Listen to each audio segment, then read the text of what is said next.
प्रधानमंत्री नरेंद्र मोदी का धुआंधार प्रचार जारी है। कल पटना में उन्होंने रोड शो किया और आज इस वक्त प्रधानमंत्री नरेंद्र मोदी बिहार के हाजीपुर संसदीय क्षेत्र में हैं। चिराग पासवान के पक्ष में वोट की अपील करने के लिए इस वक्त संबोधित कर रहे हैं सभा को। जिसने गरीब से जमीन छीनी है वो बच करके नहीं जाएगा।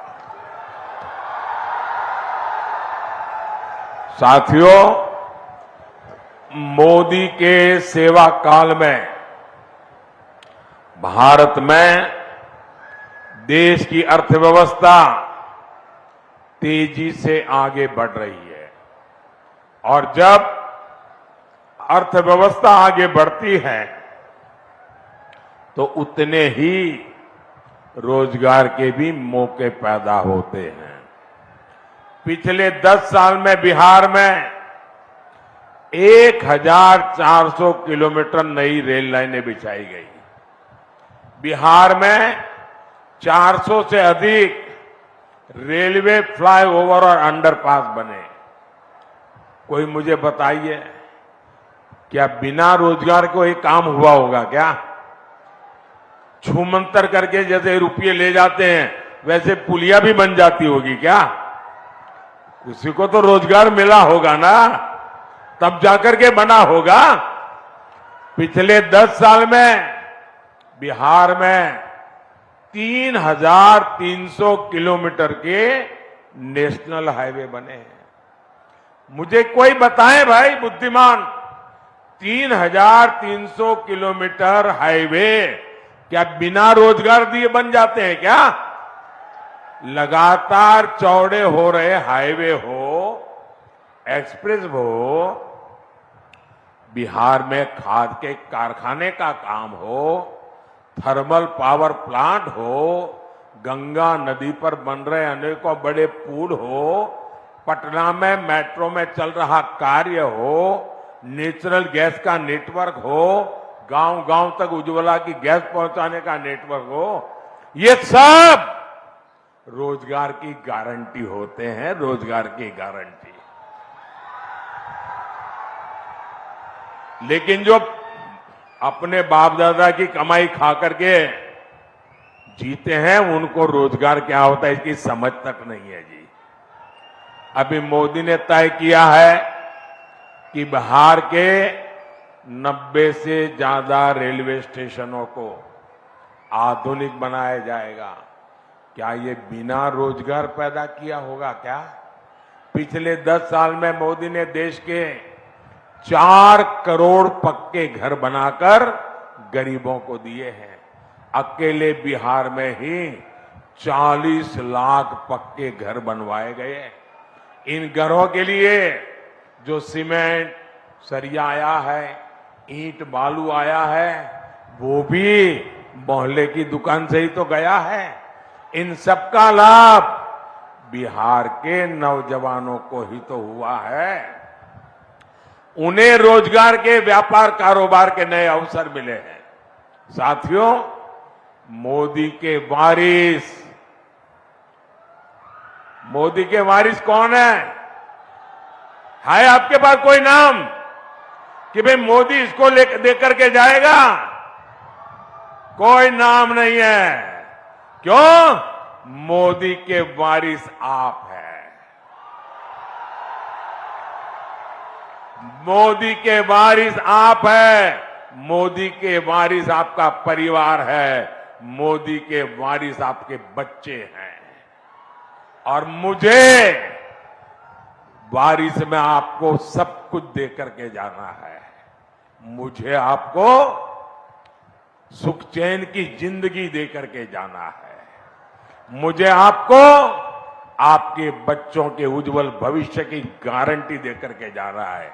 मुझे आपको विकसित भारत आपके हाथ में सौंप करके जाना है। और इसलिए मैं हर कोशिश कर रहा हूं कि युवाओं के हर सपने पूरे हो, वो हर काम कर सके, अपने सारे सपनों को सिद्ध कर सके। आपको जानकर खुशी होगी, सिर्फ मुद्रा योजना में बिहार में 2.5 लाख करोड़ रुपए की मदद युवाओं को दी गई है। 2.5 लाख करोड़, और वो भी मोदी की गारंटी पर। इन युवाओं से गारंटी नहीं मांगी, उनसे उनकी संपत्ति का हिसाब नहीं मांगा। मोदी को बिहार के नौजवानों पर भरोसा है, उनको मैं रुपये दूंगा, वो डबल कर देंगे और बैंक का लोन भी वापस कर देंगे, ये मेरा भरोसा है। ये 3 लाख करोड़ रुपए यहां दलित, अति पिछड़े युवाओं को मिले, महिलाओं को मिले, इससे यहां लाखों काम शुरू हुए। यहां वैशाली सहित पूरे बिहार में टूरिज्म आधारित रोजगार की अद्भुत संभावना है। यहां बुद्ध सर्किट योजना के तहत काम चल रहा है, इससे भी क्षेत्र में रोजगार के नए अवसर बनेंगे। साथियों, विकसित बिहार, विकसित भारत के लिए आपको 20 मई को ज्यादा से ज्यादा मतदान करना है। करोगे? ज्यादा से ज्यादा मतदान करोगे? पुराने रिकॉर्ड तोड़ेंगे? रामविलास को जितने वोट मिले हैं, मुझे चिराग के लिए उससे ज्यादा वोट चाहिए। रामविलास जी के आत्मा को चिराग के जीतने से शांति नहीं होगी। रामविलास को मिले वोट से ज्यादा वोट मिलेंगे, तब जाकर के रामविलास जी को शांति होगी। और इसलिए इस बार जब आप वोट देंगे ना, तो एक वोट की ताकत है आपके चिराग का जीतना, और उसी वोट की आत्मा है रामविलास को श्रद्धांजलि। भाइयों बहनों, मैं चिराग के लिए इसलिए नहीं आया कि उसको मुझे जिताना है, वो तो जीतने वाला ही है। मैं यहां आया हूं रामविलास जी का कर्ज चुकाने के लिए। मेरे अनन्य साथी रहे रामविलास जी, और इसलिए मैं सामने से यहां आया हूं। मुझे मालूम है यहां का परिणाम आप लोगों ने तय कर लिया है। चिराग के प्रति मेरा प्यार इसलिए है, मैं पब्लिकली आमतौर पर बोलता नहीं, लेकिन आज बोल देता हूं। चिराग जब पहली बार पार्लियामेंट में आए, तो मैं तो इतना ही जानता था रामविलास जी के बेटे हैं, लेकिन मैं देखता था उनके व्यवहार में रामविलास जी के बेटे होने का गुरूर का नामो निशान नहीं था।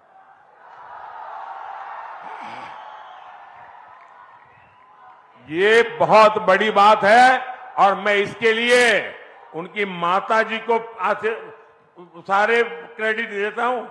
आपने इसको ऐसा संस्कार दिया, गुरूर का नामो निशान नहीं। दूसरी बात, मैंने एक बार हमारी कैबिनेट में कही थी, शायद चिराग को भी पता नहीं होगा, रामविलास जी कैबिनेट में थे। मैंने कहा कि मैं देखता हूं कि चिराग जब पार्लियामेंट चलती है, वो पूरे दिन सदन में बैठता है। सॉरी, मैं जरा तूतारी कर देता हूं कि मैंने उसको बेटे की तरह देखा है, वरना वो हमारे माननीय सांसद है। पूरा समय पार्लियामेंट में वो बैठते थे, 14 से 19। मैंने कैबिनेट में कहा, मैंने कहा देखिए भाई, इस बच्चे में सीखने की, जानने की इतनी लगन है, वो एक एमपी के रूप में इतना कोशिश कर रहा है सीखने की, और मैं मानता हूं एक सांसद के रूप में चिराग सफल सांसद है। आपके इस बिहार के सच्चे प्रतिनिधि है, और इसलिए आप जब चिराग को वोट देंगे ना, तो वो वोट सीधा सीधा मोदी के खाते में जाएगा। अच्छा, मेरा एक काम करेंगे, जरा सब बताइए, मेरा एक काम करेंगे? ऐसे नहीं, चिराग की बात कर रहा हूं तो बड़ा उत्साह आ जाता है, मेरी बात करता हूं ठंडे पड़ जाते हो। जरा हाथ ऊपर करके बताइए, मेरा काम करोगे?